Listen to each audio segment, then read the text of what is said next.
Hey there folks, so in this video we're just going to have a little bit of a look at what are the new features that we get with Paper ZD. So far we're familiar with the core elements of Paper 2D.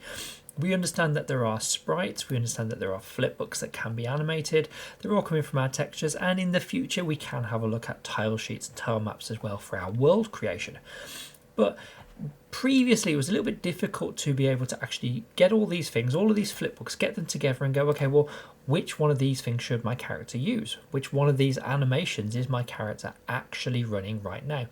And that's where previously, very old tutorials with old versions of Unreal, you might see something that's very much like, okay, well, is my character dead? If so, use this flipbook. And if they're not dead, are they moving? And if they are moving, which direction are they moving? And then switching through each of the moving ones. And if they're maybe not moving, are they idle? And then switching with the directions. And what it would mean is every single frame we're having to make these decisions that decide between each of these flipbooks with loads of booleans, and it just really wasn't wieldy enough. It wasn't something that we could ever use. So this is where the Paper ZD plugin has come in. And if we add this in, as we have with our project, you'll now see that you've got this animation sequence, animation source, and Paper ZD and BP. And what these are basically doing is they're working like the 3D animation system that we are already familiar with if you've ever done any kind of 3D character work. And you can go and have a look at any of the Unreal starter projects for these to basically break apart and understand how do they use animation sequences, how do they use skeletons, how do they put all these together with an animation blueprint. Any of those tutorials for learning that stuff will give you a really great starting point for learning the Paper ZD, because it's all based on that, and it was created by some people who basically needed those tools, who created it and then released it as a free plugin for the whole community to use. So it is an amazing, incredible thing that we have access to.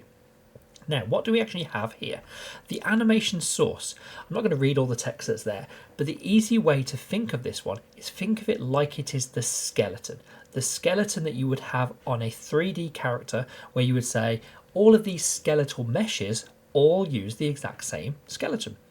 Now, in this instance, we're probably going to use it on a per character basis or a per type basis. So I might say, okay, well, the warrior, he's going to have his own animation source. He's going to have his own skeleton. And then that's going to be full of animation sequences, which are very much the same as the 3D animation sequences. They are the actual animations, but instead of them being an animation in terms of moving bones and playing the animations of those bones, it's going to be a flipbook. And we're going to animate those flipbooks. And then the last bit is we have the Paper ZD and in BP. And that is basically going to combine all these things together and go, okay, well, for this animation source, so we create an animation blueprint for a source, just as we would create an animation blueprint for a skeleton.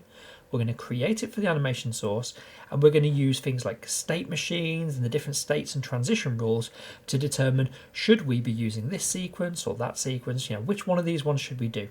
Which is going to be way, way, way better than having loads and loads of booleans in branches, because it's going to allow us to go from one state to another, to transition nice and smoothly and go, okay, well, if we are using this ability, do this animation, then this one, then this one. Yeah. Now, there are a couple more things that are hidden away inside of here, and I'll just show you where they are now, but we're going to come back to them in future videos to use them. And that's where, if you were to right click and go into Blueprint class, and just go into the all action down here and type in Paper ZD, you would see that there is also a Paper ZD character.